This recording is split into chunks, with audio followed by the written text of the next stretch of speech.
Hello dear students, from this video onwards we will learn how to create stack using arrays.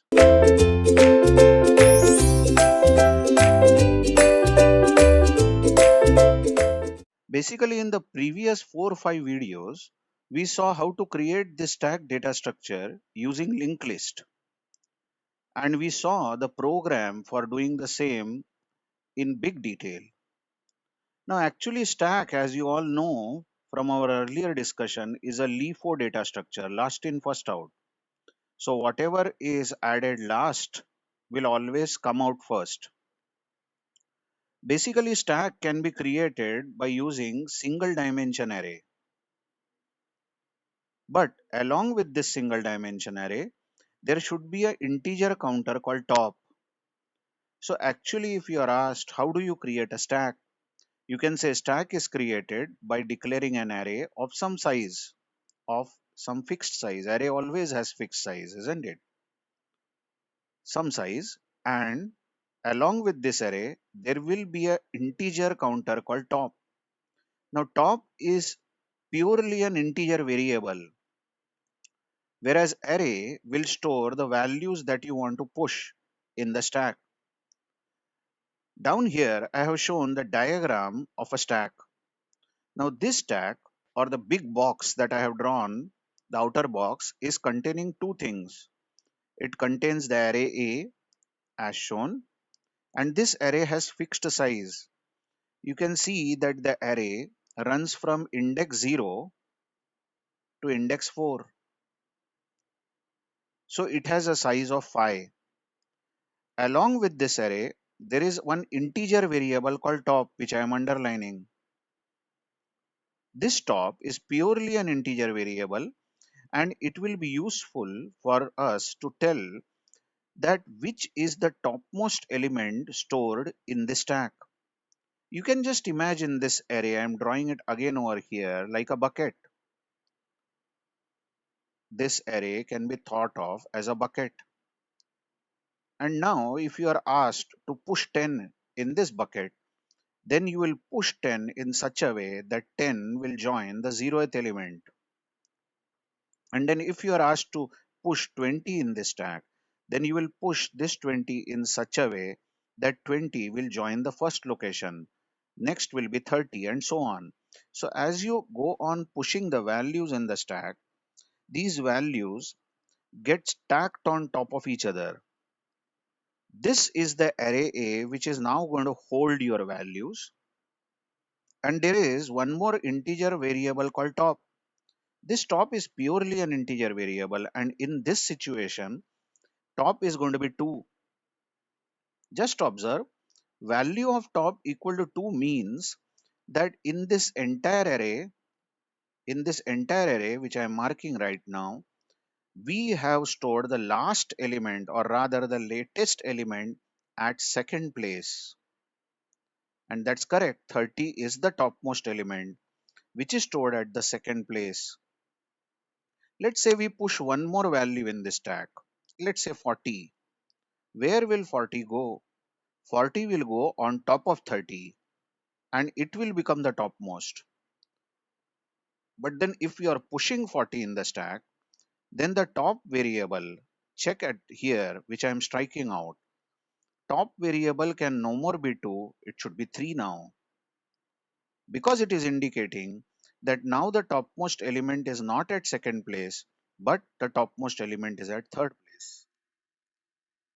This is the way in which the stack can be easily created. We say that array holds the values that you want to push or pop from the stack, and top always gives us the position or the index of the topmost element. Now have a look at this stack again, which I am ticking here. Now this stack actually currently does not have any value stored. You can see from 0 to 4 locations in this array, absolutely no values are stored. We say this stack is empty because it is not holding any data. In that case, top will store -1. Remember, top is an integer variable, and minus 1 is an integer. So you make top equal to minus 1. What does that mean? Top equal to minus 1 means we are telling that even 0th element, look, I am marking this 0th element, even 0th element is not booked. It is empty. That means top should be below this 0th element, which is minus 1. Whenever top is minus 1, we understand that the stack is completely empty or underflown. So once we have seen that how stack can be created, rather what is the structure of the stack, once we have seen that by using array and a counter call top, now let's have a look at some code written in C language. I have just increased the font so that we will be very comfortable while watching the code. How the code starts, you just check.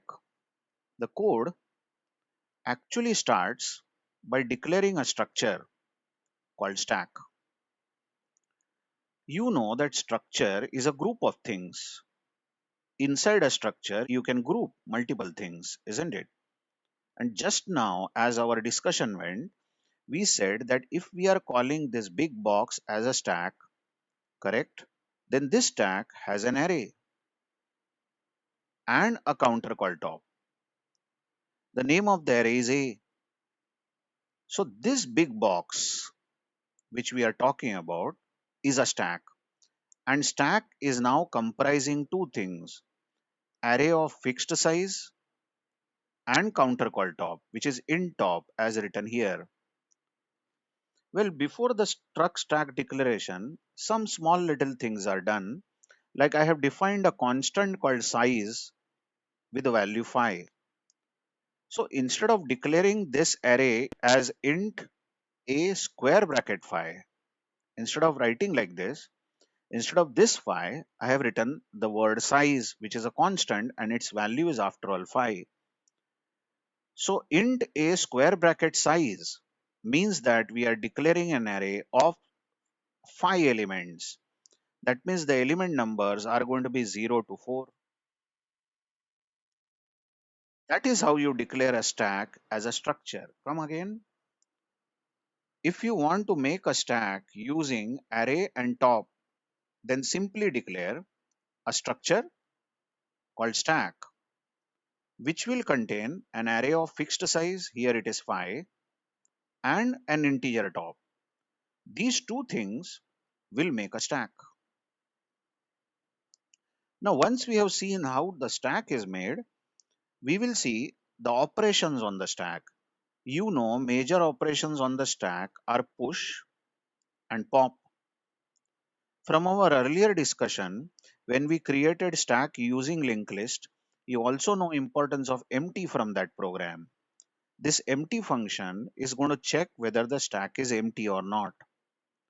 Also, we are going to write one display function which will display all the values stored in the stack.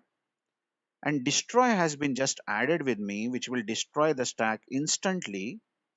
But we are not going to discuss this. And you can later on see it's just a 2-line code. How do you destroy the entire stack? So when we come back in the next video, we will see what happens in main, how the stack is created, how the stack is initialized, and then we will see one major operation called push operation. Thank you very much.